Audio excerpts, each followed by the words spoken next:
masing-masing. Bukan orang bagi cuti, duduk pergi lepak-lepak dengan kawan-kawan, kita semak-semak.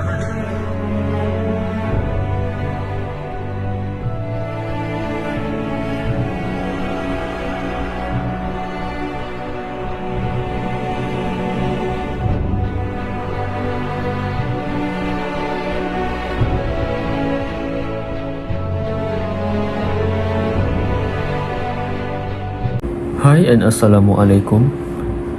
With me, Muhammad Shahzarin bin Matsani. Today, we're gonna talk about can Malaysian economy survive during MCO?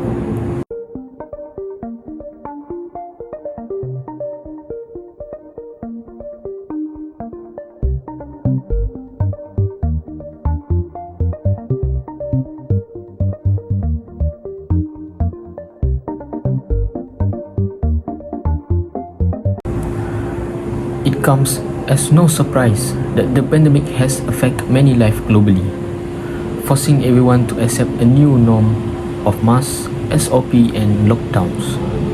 Malaysia is also no stranger to lockdowns, having implemented various MCO to combat the pandemic since the start of 2020. Every MCO since then has been associated with negatively impact people's mental health, reducing income in household and poverty, and also amongst other things. But what about the Malaysian economy? Effort by the government with multiple modification to the MCO such as RMCO, CMCO and EMCO intend to minimize the impact on the economy while saving life and protecting their livelihood were made. But was it really possible to save both at the same time?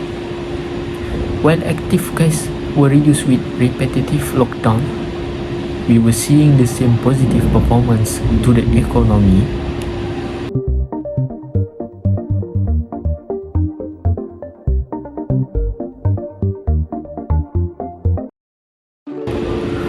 On the first MCO, which is March until May 2020, the announcement of the first few hundred of cases COVID-19 came to our attention in early 2020.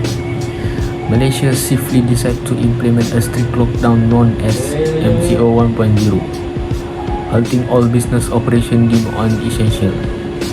Effectively impact SME, small to medium enterprise, and how to export production.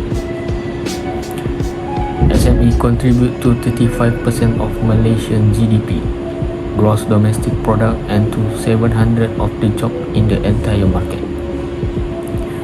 With the lockdown, SME will severely affect, causing many to face financial struggles. Added to this impact, manufacturers that contribute to Malaysia export income were ordered to stop operation during the 2 months of lockdown, causing it to contract by 8.3% compared to a negative 1.7% growth in 2019. In April 2020, Malaysia reported a trade deficit of RM3.5 billion after 169 consecutive months of a trade surplus.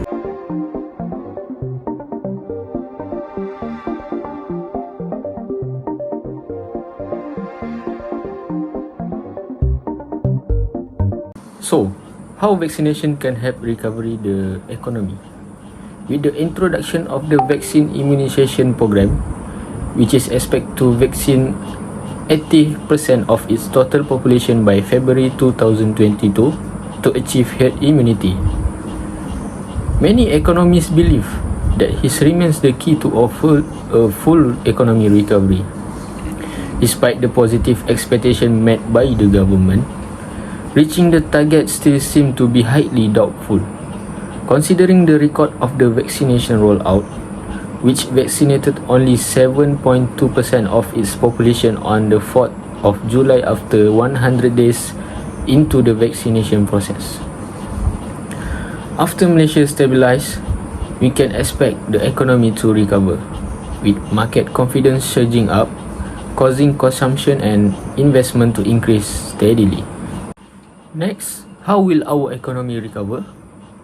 In short, Malaysian economy was hit the hardest during the implementation of the first MCO, where it ventured into negative territory in 2020, and the economy dipped to negative 17.2%. Malaysia's full GDP growth for 2020 was recorded to be at negative 5.6% compared to 4.4% in 2019. For the first quarter of 2021, when the second MCO was implemented, the country's GDP contracted by 0.5%, which is significantly lower than of 2020. Bank Negara Governor Dr. Nos Syamsiah Muhammad Yunus mentioned that Malaysia will be on track to have a project growth of between 6% and 7.5% for 2021. CGS-CIMB has forecast Malaysia full year GDP at only 4.4% project growth, lower than the initial expectation. So, how can the nation can recover from the MCO? Whilst it's too soon to analyse the impact of third MCO accurately, it worth noting that Malaysia registered a contraction of 0.5% in one quarter 2021, despite going through FMCO, compared to a contraction of 3.4% in fourth quarter 2020, showing promise of GDP performing better in 2021. While we can remain positive with better performing GDP and increasing vaccination issues, we need to brace ourselves for any lockdowns that may happen in the year as variants of the COVID-19 evolve and cases continue to rise. Any other economic impact will undoubtedly cause further downfall to business that are presently struggling to survive. As it stands, 40% of SMEs are currently on the brink of shutting down. With the future looking bleak, what can we do as a society to improve the economy from deteriorating even further? While it had to take major action during this EMCO period, we all have a role to play as a society to help those affected by the economy and to keep holding on to hope that recovery is right around the corner. The most important thing is always to remember to help those around you by supporting local business and following the white flag movement, donating to those in need wherever and however possible. I think that's all about how can Malaysian economy survive during MCO. I hope you enjoy my video. Thank you.